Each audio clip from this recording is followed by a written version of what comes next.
welcome everybody. I hope everybody is excited for the 11th edition of the in-house McGinnis Venture Competition. 11 years ago, we took this from being a national feeder competition to the moot court competition, which was the granddaddy of them all, and turned it into a CMU-focused event. It was the actual very first funding opportunity that Carnegie Mellon ever gave to its students. So we've built a nice legacy over the last 11 years. I was just telling the judges, who you'll meet throughout the day, that we now have McGinnis as the stepping stone to the Venture Bridge, which is a pre-seed investment, to 99 Tartans, which is our angel investment syndicate, which invests in CMU startups, to the Catalyst Fund, which is in our endowment. So we've built a nice funding pipeline to support these really great entrepreneurs. So to keep us on time, I'd like to introduce Aris. Aris is the investing app that learns you. How about that? An AI company from CMU? Can you believe that? All right, please join us.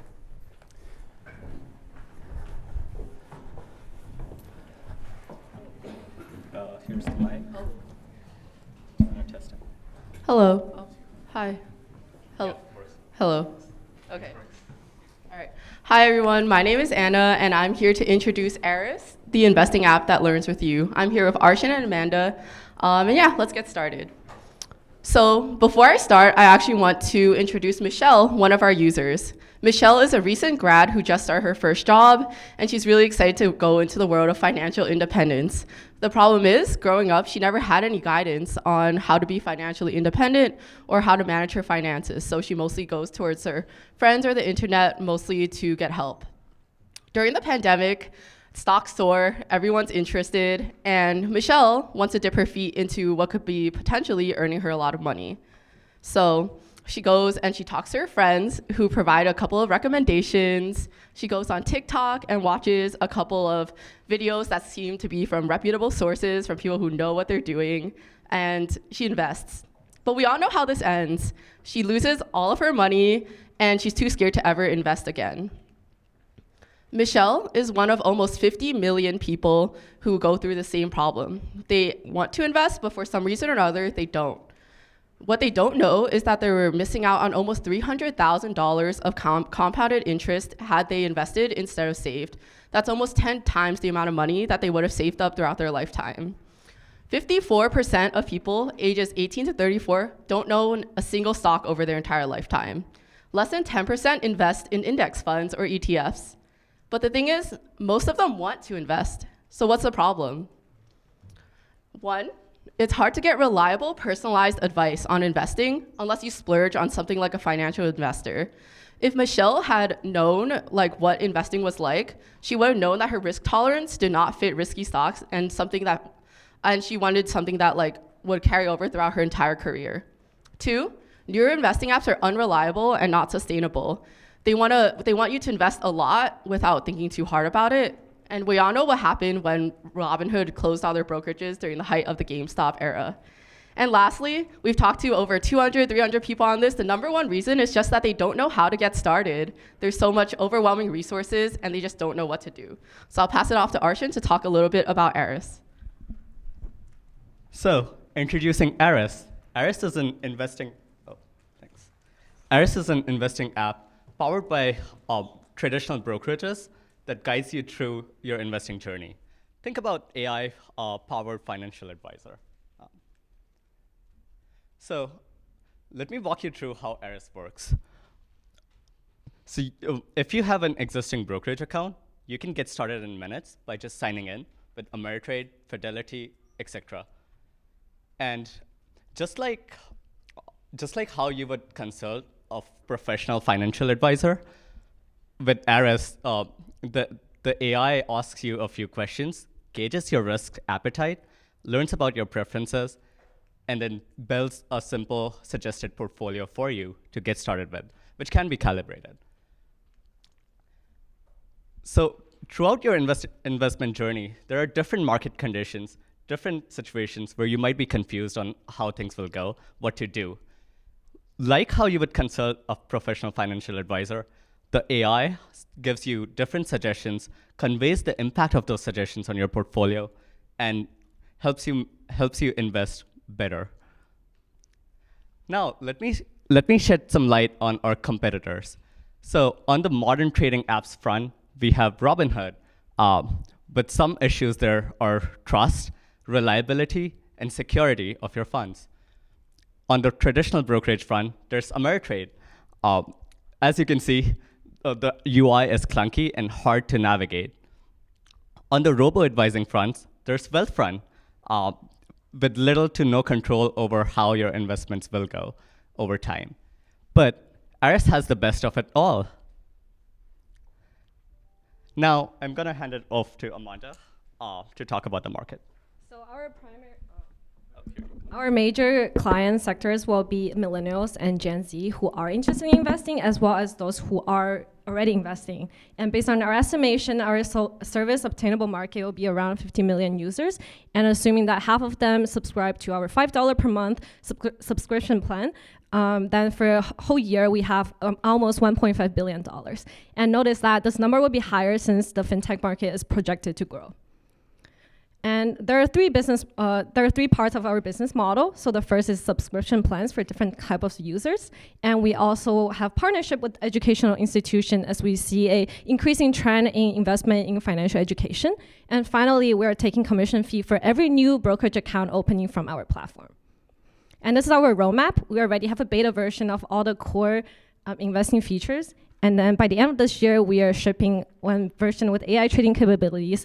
And then for the next two, okay. Now we're going to hand it over to the judges to ask questions. Yeah. Judges, anybody with questions? So if new apps are not sustainable, why is your app that's new sustainable? Sure. Yeah, so in our case, so new apps, the way they work is they build their own brokerages. So they register as a new brokerage. They manage all of the client's money. In our case, we are building on top of traditional brokerages. So they are managing money rather than us. So you get all the safety. So they are heavily regulated. So you get all of the safety, all of the regulations, compliance from them. And we provide you an interface. We provide you the AI. So you can navigate through your finances. So if I'm an Ameritrade client, do I keep my Ameritrade account and you just help me trade on it? Okay. You can just download. So you're not really competing with these guys; you're partnering with them. Yes. Go on. Can you elaborate on the business model? So you're going to collect fees for usage, and then is there any revenue sharing? Right. So, do I take? Okay, I can. Yeah. So there are multiple parts. The one you asked about in terms of commissions and revenue share. So since their trades are being executed on traditional brokerages such as Ameritrade, they already have all their revenue sources lined up on the number of trades. They're managing your money, so it's similar to a bank account. They are holding all your funds. So their revenue models are already in place. What we are helping them with is increasing the number of transactions, increasing the number of account opens. So the revenue share is on that. So commissions. So we get commissions on new account opens, and we get some commission on the number of trades, aside from the subscription plans. Do you Yes. envision your user experience being similar, very similar, or the same, no matter which brokerage firm they're dealing with? Yes. So your product then is not customizable by the brokerage firm that you happen to be connected with for a particular user, content-wise or otherwise. Is that right? So in terms of the backend infrastructure, we have the capabilities to do that. For example, some brokerages support fractional shares, some don't. So there is some level of customization. In terms of how granular we want to go there, we have the infrastructure to support it. We just don't have the exact details mapped out yet. Right, but in terms of content and the front-end stuff, you determine that, and your customers live with it, basically. Yes. Okay, good. In terms of the AI, where is that knowledge base or data coming from? Like what models or kind of what are you leveraging? So there's a combination. Do I take this as well? Okay. So there's a combination. We are working with investment managers and some quants and some experienced individuals in order to map out the guardrails in terms of, let's say, you're investing, right? And then in certain market conditions, some certain types of investment might just be inherently bad. So in terms of those warnings, coming up with the criteria, we are working with them on that.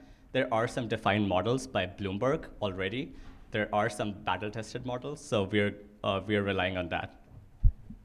We do have our custom models as well, but they really work once we have enough data about the users. So for example, if you're signing in with your traditional brokerages, so we get all of your information, and based on that, the models get trained.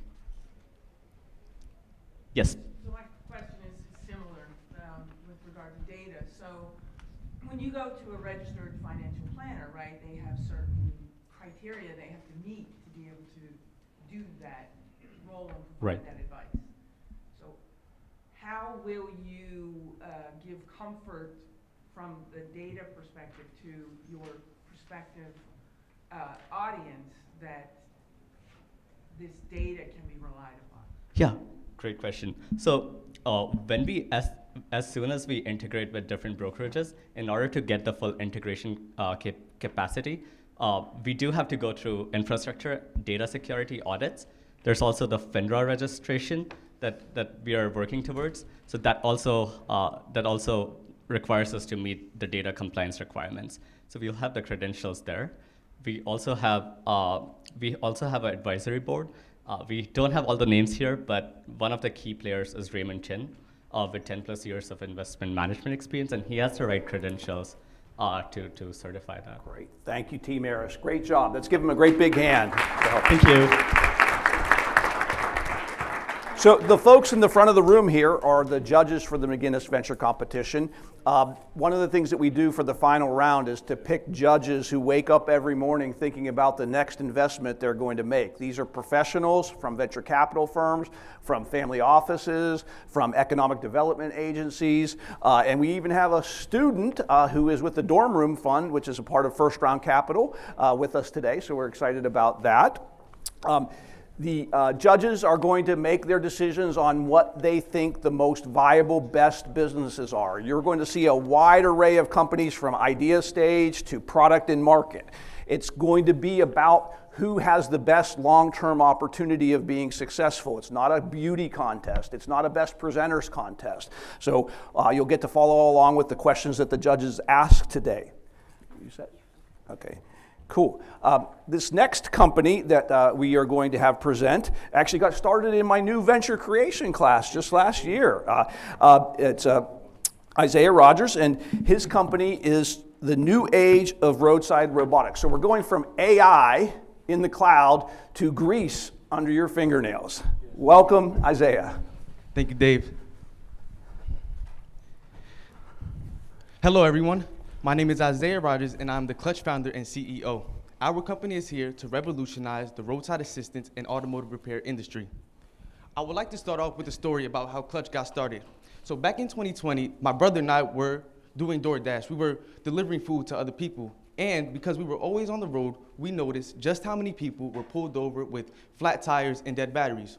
Most of these people were waiting for AAA, some for 45 minutes, all the way up to 2 hours.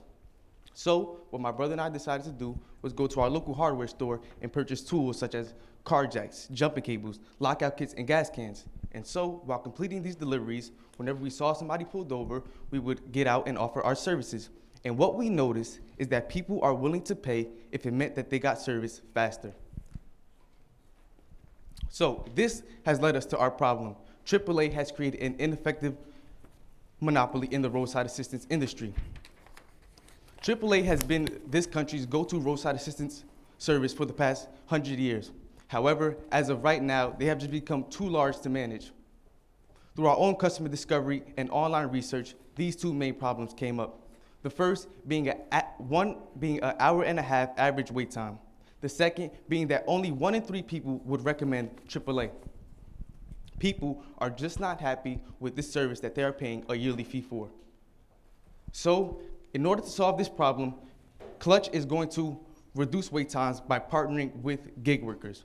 Gig workers are contracted employees that work for apps such as Uber, DoorDash, and Instacart. With over 4,000 Uber drivers in Pittsburgh alone, who, most importantly, are already on the road, we can ensure vehicles get serviced in a much faster time. This is essentially just scaling what my brother and I were already doing. So let's say I caught a flat tire on my way here today. How inconvenient. I would like to demonstrate how navigating Clutch as of today would look. So our website is live, actually, so you can log on to clutchcarmgmt.com, and you can scroll through to find a list of our services. Most importantly, what you can do is click this number right here at the top in order to give us a call if you need immediate roadside help. Let's go ahead and give that a try.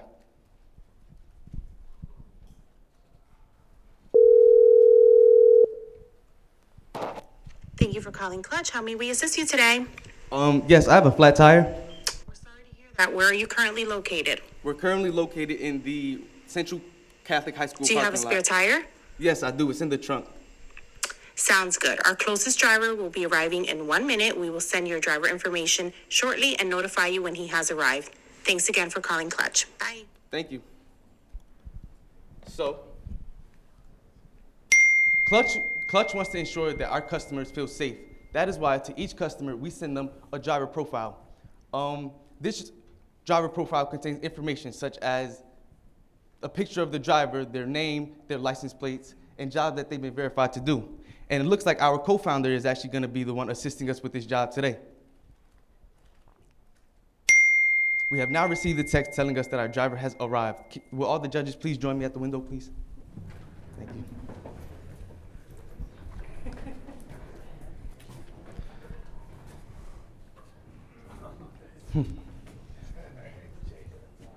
So, as you can see, our driver has arrived within his quoted time.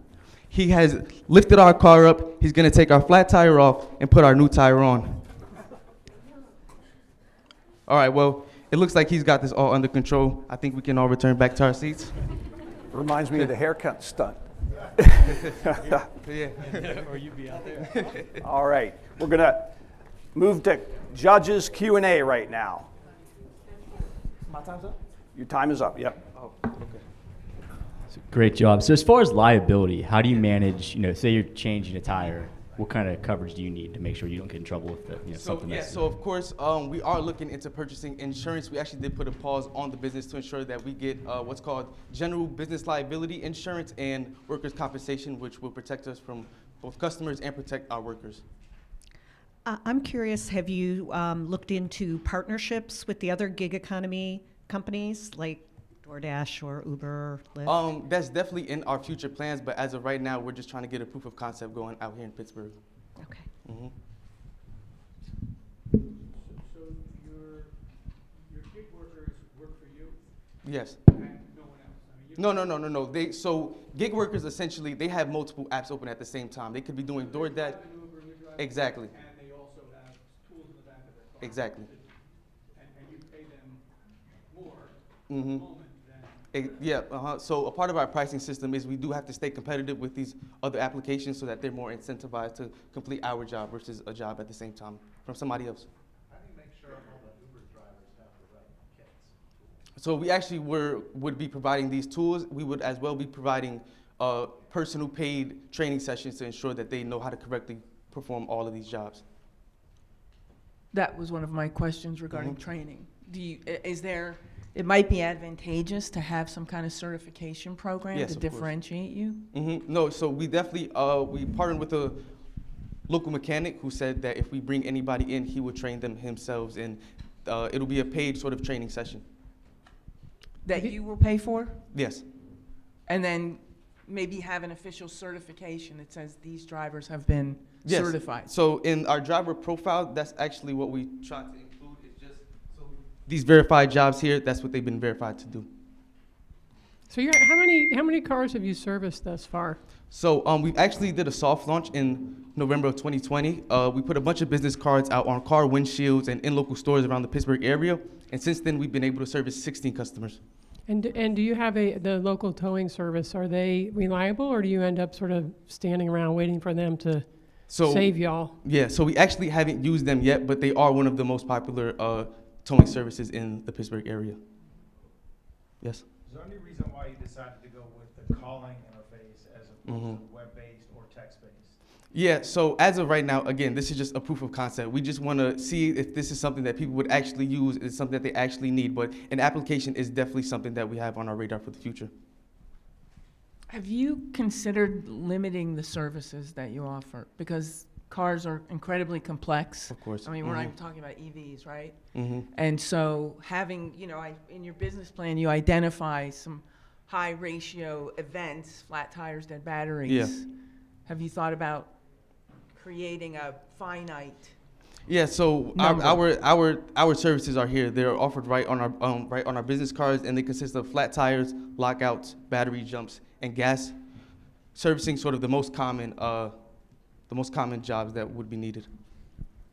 So if somebody called you with, I don't know what happened, my car just died.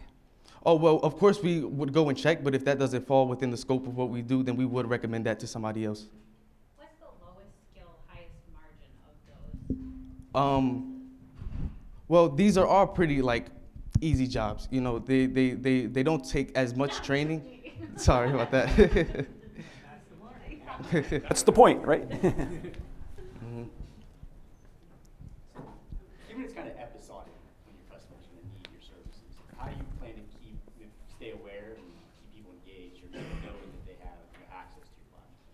Yeah, so that's actually the one thing that we are trying to push right now is brand awareness. People are breaking down every day, and we need them to know that we're here. So we're looking at other SEO marketing we're the first ones that show up when they go on Flat Tire, Pittsburgh, near me. So these are other marketing incentives that we plan to sort of invest in.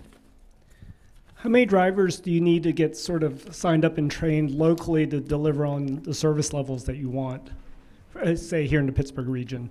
Yeah, as of right now, that's just sort of as the demand comes in, we'll grow our drivers. As of right now, it's just me and my co-founder that are out there doing these jobs, and we honestly don't know what that number would look like where our demand would just be too much to handle. I need to understand. Mm-hmm. Are drivers driving around with spare batteries in their cars? No, so it wouldn't be spare batteries Just in. jumping. Yeah, exactly. Jumping to get them to a shop. Exactly. Got Yeah. it. Mm-hmm. Are you aware that you're probably going to have dynamic pricing and dynamic wages? Because I can see them picking, I'd rather just go pick this person up at the airport instead of, Mm-hmm. Yeah, Right. so we definitely want to stay competitive with other gig driving platforms in order to ensure that they pick our jobs over, let's say, go picking up some. So the essence is that they pick us in that moment because we pay more. Great. Sorry, we have to cut you off. Thank you very, very much, Isaiah. Appreciate that. And thank you to Audrey Simon, who is one of our innovation scholars. It's an undergraduate program for high potential entrepreneurs. She's keeping the time today and helping me be the train conductor. It's so great to see a lot of our friendly faces from the community here today. The Swartz Center is meant to be a community gathering place. There's 5 events here this week. You're in event number 2, so hope that you can make it back. Tomorrow afternoon at 12:30, Meredith Meyer-Grelly runs our family business center here at the Swartz Center, and she's having Emily Sheets from the Sheets convenience store family come in and talk about her family business experience. Family business is a huge part of the entrepreneurial experience, and we're really glad that Meredith is with us to head that initiative up. Our next presenter today is Avalon, and Avalon has a company called Possibilities. It's helping people with various levels of ability to understand what restaurants can accommodate their needs. So without further ado, let's look into the possibilities. Hi everyone, my name is Avalon Suero and this is Possibilities. So before we get started, I would love it if you guys could help me out and shout out a type of restaurant. Italian, all right, and then I need someone's friend's name. Taylor, perfect, okay. So picture this, you are out with Taylor and a bunch of your friends and you spot a new Italian restaurant that has just opened up. Everyone is super excited to try it, but as you head inside, you realize that Taylor can't make it through the door. Now, it could be any number of things blocking our path. It could be a group of aliens, it could be a force field, it could be a magical cow. But the point is, she can't make it inside because of something that is completely out of her control. Now, this sounds completely crazy, like something that would never happen ever in real life. Unfortunately, that is simply not the case. 26% of individuals in the US live with a disability. However, 90 to 95% of restaurants do not comply with ADA guidelines. This means that finding a place to eat is incredibly difficult for individuals who are not currently abled. It can mean that they will go out less, and it can often take an hour and a half of time to research a location for one meal. In a more monetary sense, this results in an $11.2 billion loss for the restaurant industry, and that's even more when we consider economic activity as a whole. The solution? Possibilities. A restaurant platform database offering specific accessibility information, specifically 26 points of qualitative data so that users can know what they are getting into when they decide to go visit a new location. It also offers restaurants information, certification, and resources to better attract these users. In essence, it would result in 88% less consumer research time, from an hour and a half to 10 minutes, a 4% boost in restaurant sales based on attracting this new customer segment, and a complete decrease in the emotional stress and pain that happens when individuals are turned away from locations. As mentioned, we have two consumer segments. First, in the B2C market, we have individuals with a disability, the elderly, and their close relations. In Pittsburgh, this is around 120,000 people, and the market expands to 86 million nationwide. The market is valued at $48.4 billion with a 3.1% growth rate. In a more B2B sense, we have the restaurants, who are venues who are attempting to increase their revenue or begin to attract repeat business, which is critical to the success of these venues in their first couple of years. In Pittsburgh, this is around 3,000 venues, and this is also the long-term main customer segment. What I mean by this is that we would attempt to pivot once our network is built, because these businesses provide a more sustained source of revenue. There are three revenue streams. First, addressing the users, we have the customer subscriptions, where a user can pay to have full access to all of the data that the platform has to offer. Then we have the free version, where users can access a limited amount of data per day, and this is sustained by advertising. Finally, for the restaurants, we have the Possibilities Approved restaurant subscriptions, where a restaurant pays to become deemed as Possibilities Approved, which means that we go and certify them to be sure that they have all of the information and all of the accommodations listed. And then they will also get access to resources, certifications, and other information that the database has to offer. In terms of plans looking forward, we would aim to release by year 2, and then we would be cash flow positive by year 4. In terms of competition, there are two venues, or two channels. First, we have proxies, which are what is currently used to solve this problem. These are things like researching ahead of time, calling ahead. However, these are often unreliable, time-consuming, and discouraging over time. In another channel, we have ventures who are currently trying to solve this problem, such as Access Maps or Friendly Like Me. However, they make two key mistakes when addressing this problem. First, these ventures are often using crowdsourcing to try and gather their data. This is, however, unsustainable given the customers that they are attracting. So often people who are not disabled themselves do not know about this problem. Therefore, it is it is inefficient to expect disabled individuals to go out and explore and gather this data themselves. This has resulted in insufficient data overall for the ventures. They also make poor design choices where they use colors excessively and accessibility motifs, which is often patronizing to users. In terms of progress to date, we have completed a great amount of primary and secondary customer development, including 26 interviews and a great many other research initiatives. But looking forward, two critical areas to assess are team development, as I am currently the only member, and MVP testing to verify the assumptions on which the venture is currently going with. So the team currently consists of myself, Avalon Suero. I am a verified foodie, and I have a ton of experience in a bunch of different areas. However, finding individuals who have more specific expertise in areas such as CS and disabilities is critical to the success of this venture. I also have many fantastic advisors who have been helping me out with this. So that is Possibilities. We are attempting to fix food accessibility once and for all. Next time you're at a restaurant, take a look around you to appreciate the people who are there, but also think about those who are not. Thank you, and I'd appreciate your questions. I'm going to be a customer.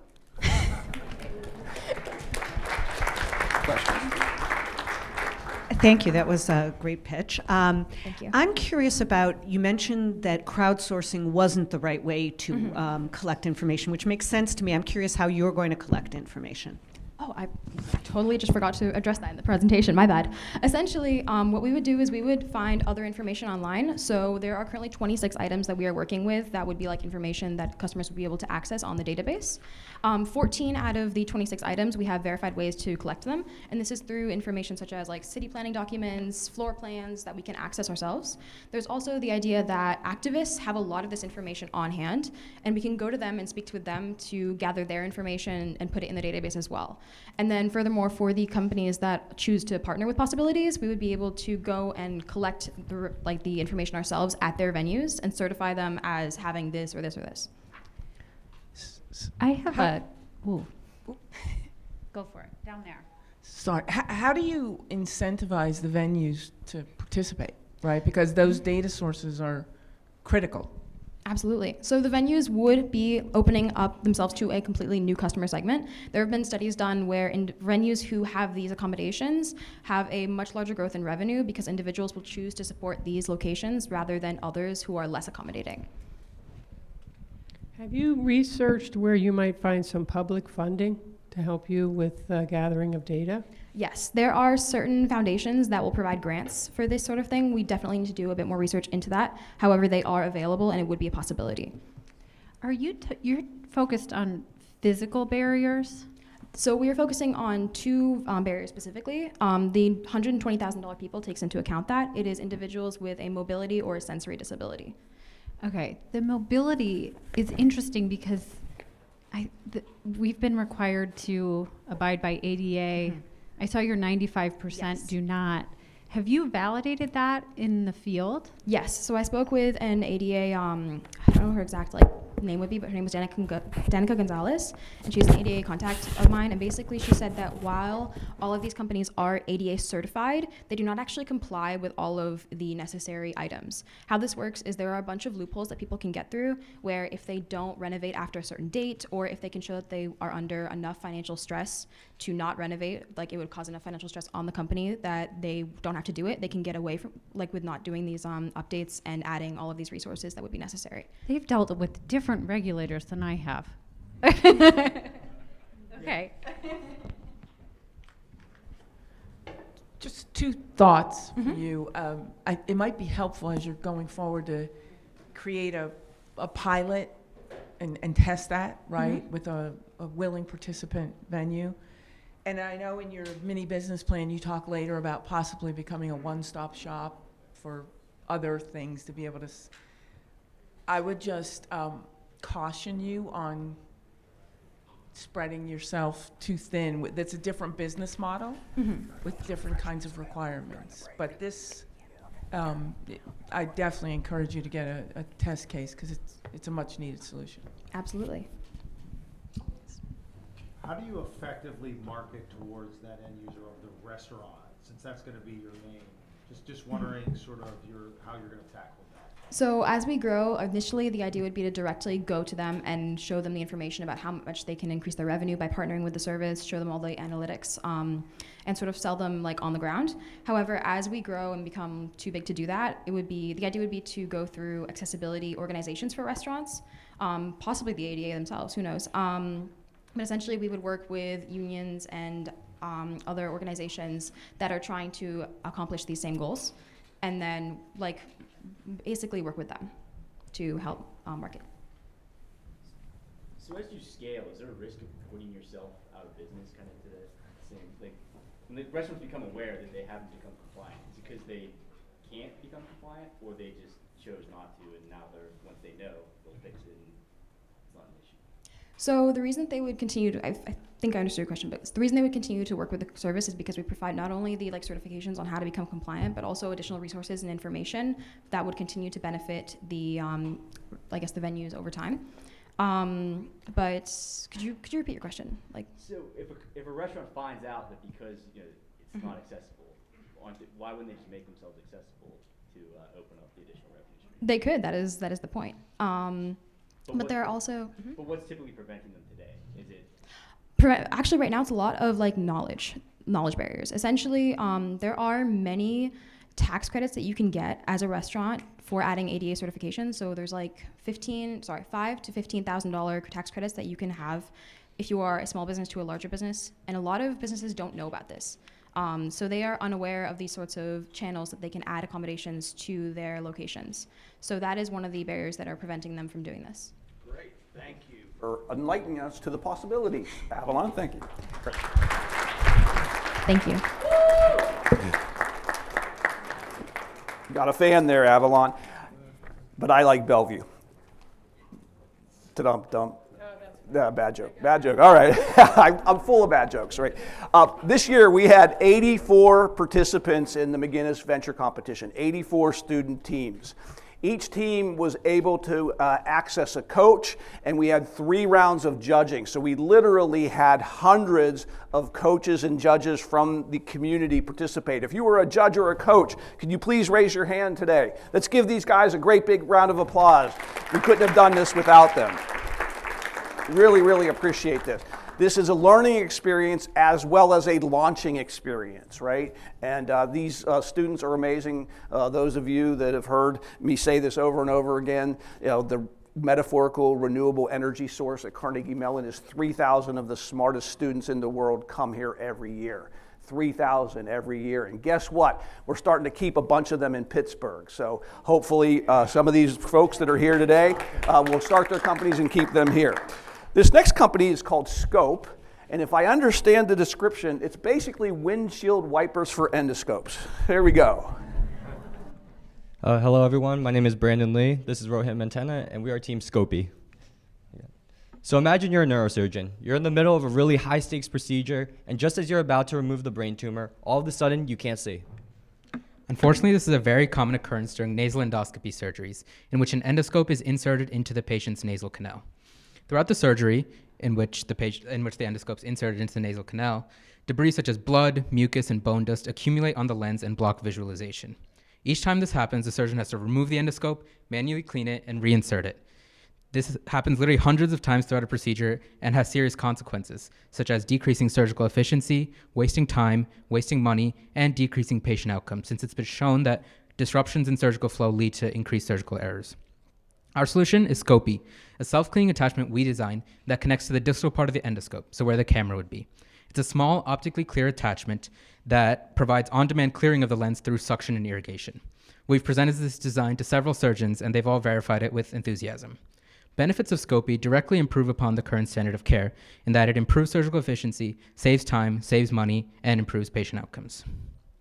So let's take a look at the numbers. Each operation, an average of 25 minutes, is wasted just cleaning endoscopes. Each minute in the operating room is extremely valuable since each minute costs anywhere from $60 to $100. When multiplying those two numbers, that means that per operation, anywhere from $1,500 to $2,500 are wasted. So our market is really large just because of the fact that there are over 800,000 surgeries that use endoscopes per year in the United States. When multiplying that by the amount that is wasted per surgery, that makes our market $1.2 billion. ScOAPe will make administrators, physicians, and patients all more happy. Looking at the pricing, our cost to manufacture, by the way, 1 unit of ScOAPe will be used per surgery, is only 35 cents using a silicone material. We plan to initially price at around $100, meaning the hospitals will also be able to save $1,400 per surgery, but our profit margins are also very favorable at over 99%. So looking at our competition, the main competing product is the endonasal access guide made by Spyway. This product is like a soft sheath that's placed inside the nose, and basically its purpose is making a soft barrier against the nasal wall. So on its own, the endoscope apparatus is quite abrasive, so it causes a lot of cutting and bleeding. And so with this product, it's going to be softer, so you have less blood blocking the lens, and so less need for cleaning. The problem with this is that it's merely a preventative measure. When other debris such as mucus, bone dust, and blood from other sources inevitably do block the lens, there's no instant cleaning feature, which is provided with ScOAPe. Furthermore, the price of the endonasal access guide is about $500 to $1,000 per operation. With ScOAPe's proposed price of $100, we feel this is very competitive. So looking at our timeline, we've of course formed our idea and we've made a CAD design. We've 3D printed an initial prototype, and we performed preliminary tests to see if ScOAPe is able to clear the lens, which it is. However, our prototype is not up to standard yet, so we're about a week away from filing a cover sheet patent, and we're in talks with a medical device manufacturing company to create a higher fidelity, fully functioning prototype of ScOAPe. We're then going to use these prototypes to conduct more formal data collection including a cadaver study, which we're very excited to launch at UPMC to really understand how ScOAPe works. Simultaneously, we've been conducting customer interviews. The first round has been with surgeons who validated ScOAPe's need in the operating room. And now we're excited to say we're conducting customer interviews with hospital supply managers, who are the ones actually making decisions on buying these products. They've really helped us understand ScOAPe's place in the market, whether the price is favorable, as well as like the buying process. And they've shown great support for ScOAPe. And finally, once this is all complete, we will submit it to the FDA for approval. So just looking at funding distribution, we hope in seed funding to receive around $500,000, and the distribution of how that will be used is 14% towards more market research, 46% towards the regulatory process, which also includes the FDA approval, 20% towards biological experiments, and the last 20% towards our engineering needs, including making more of a prototype and just developing the product. So just to conclude with the team, obviously it's made up of myself and Rohit here. Rohit's on the pre-med track, but we also are joined by 4 other distinguished professionals that work at the UPMC neuroscience department, and they've just helped us with industry connections, helped us understand the need for the product, and are just gonna help us take ScOAPe where we want it to go. Thank you. Great. Questions from the judges? So just a question around the endo-nasal access guide. Have you thought about partnering with that? So maybe not a one or the other, so that potentially marketing together makes a better process? It's not something we've really considered too much, but I think it's actually funny because those products were actually made by people at UPMC with the Department of Neurosurgery, and it's been relatively recent. I think they started in 2018. So they do accomplish the same purpose, I guess, or they're tackling the same problem, but I think they approach it in such a different way that ours is more focused on the on-demand cleaning, where you're never gonna have to remove the endoscope out of the patient, whereas theirs is more of a, you just place it and you just leave it for the rest of the operation. So just because our approach is so different and our pricing is a lot decreased, and we believe that once we actually show these tests and like publish the data and stuff, it'll be very much improved on that product. I think for now we're looking at going on our own, but something we are open to doing is partnering with other endoscope companies and seeing if they would want to sell ours as like an additional attachment to it. The $1.2 billion lost that you talk about, is it actually lost? In other words, do they still bill insurance companies for the full amount? I'm trying to understand who's the real financial stakeholder in this that's going to care the most. So it'll probably be the hospitals, because that figure of $60 to $100 per minute, it's not like, oh, 30 extra seconds, that's $30 lost. It's more like when you add up the total time, and 25 minutes is pretty significant, you'll be able to fit in more operations throughout the course of a year, 10 years, whatever. And that's what's really making the money. So that's where hospitals are really losing out by having to pull out the endoscope, clean it, and reinsert it. Have you gotten doctors excited about the prospect of doing more in a particular day? And do they have the sign off from the hospital to have the nurses and everybody else who sets everything up for them to do more in one day? Because I think that's the only way there's real revenue for.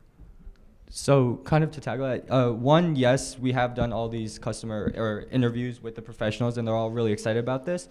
Also, it's not necessarily more work for them in a sense, just because cleaning the actual endoscope is something they have to do like many, many times throughout the course of a surgery, and that takes a lot of labor in and of itself. So it's a lot of taking it out, cleaning it. So whether or not they decide to take these extra surgeries or not, either way, they're really doing a lot more work, and we feel like ScOAPe provides an advantage to help them do less work, if anything.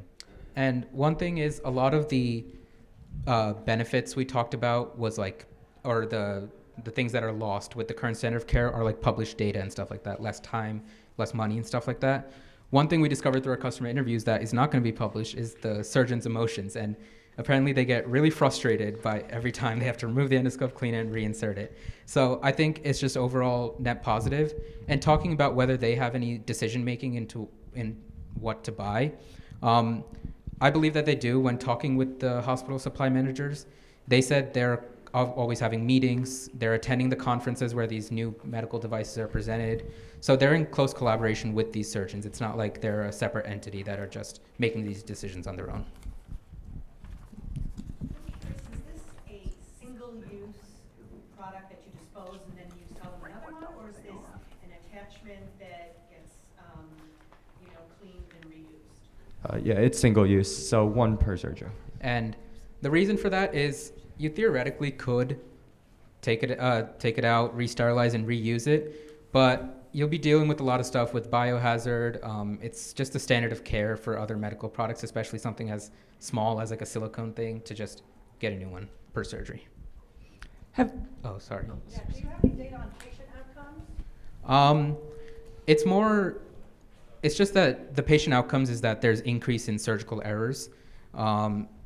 I don't have the number on the top of my head, but it's like a statistically significant increase that as you disrupt surgical flow per minute this many times, there's just an increase in the number of errors and breaks and stuff like that. Quickly, have you talked to any healthcare insurance providers about this? We haven't talked to insurance providers yet. That is like a plan we have, but we think that they would be willing to do this just because we looked up we researched the reimbursement process for these surgeries, and Correct. there's CPT codes that are, I forget what the numbers are exactly, but there's ones that correspond to these surgeries, like skull-based tumor removals and things like that. And all these surgeries have miscellaneous sections where supplies such as sutures and things like that are reimbursed, and they have a budget for that, and we believe ScOAPe would fall into that. And particularly if they realize that you are saving them money. Yes, we think they'd be excited about that. All right, I think we're out of time. Thank you very, very much. Give you a great round of applause, guys. Good job. So this concludes the undergraduate portion of the McGinnis Venture Competition today. We're going to take a break for the judges to go and deliberate until 2:30, and then we'll come back with the graduate division starting at 2:30. We have refreshments in the back, water, some potato chips, some popcorn, some really good munchies there. So use this opportunity to network. If you haven't had a chance to explore this building, it's a beautiful building, the nicest one on campus right now, and we're lucky enough to have the best space. And so if you want to tool around and look at what's going on here in the Sports Center, please feel free to do that. We'll see you back here at 2:30.